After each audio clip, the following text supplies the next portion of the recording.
La matinale de Radio Classique avec David Abiker. Et à 7h43, on retrouve Christian Macarian pour l'Écho du Monde. Bonjour Christian. Bonjour David. Promotion Corée, si j'ose dire. Oui. La sœur du dictateur nord-coréen Kim Jong-un vient d'être promue chef de département, ce qui équivaut à un rang ministériel.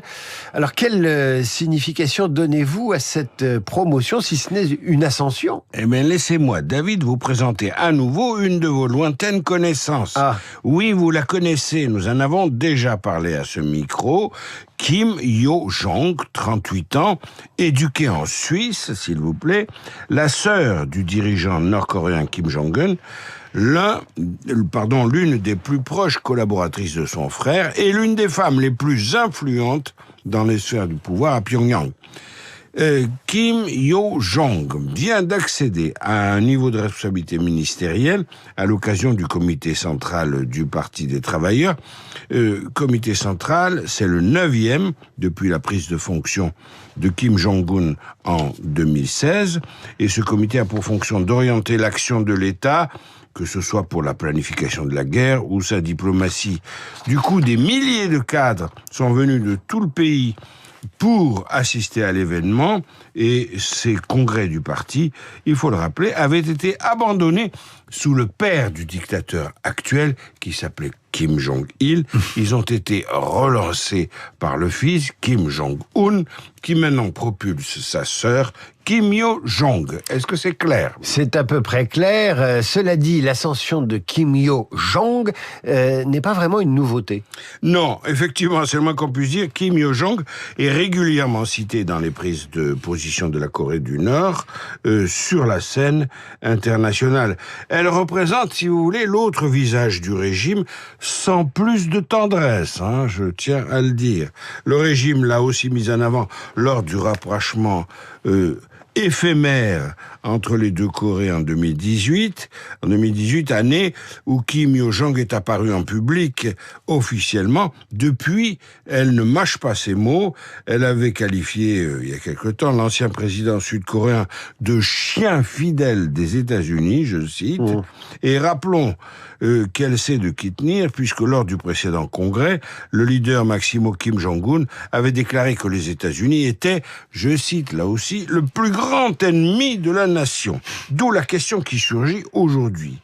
Kim Jong-un, le dictateur, va-t-il profiter de ce 9e congrès, caractérisé par la réélection à l'unanimité de lui-même au poste suprême de secrétaire général, va-t-il profiter de ce congrès pour faire de l'ascension de sa petite sœur un symbole de détermination accrue à l'égard des États-Unis, ou au contraire, Kim Jong-un va-t-il opter pour une réorientation du régime ? Est-ce que vous avez une idée sur le sujet ? Alors, depuis des décennies, le pouvoir nord-coréen donne la priorité au développement des capacités militaires, on le sait tous, au détriment de tous les autres secteurs, notamment de l'alimentation ou de la santé de la population nord-coréenne.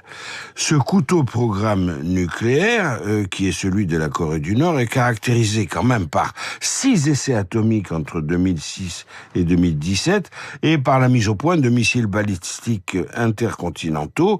C'est pour le régime extrêmement dur de la Corée du Nord une sorte d'assurance vie face aux velléités d'invasion prêtées aux États-Unis et à ses alliés sud-coréens ou japonais. Or, le pays est actuellement économiquement étranglé par les sanctions internationales qui ont été infligées justement en raison de ses programmes d'armes atomiques.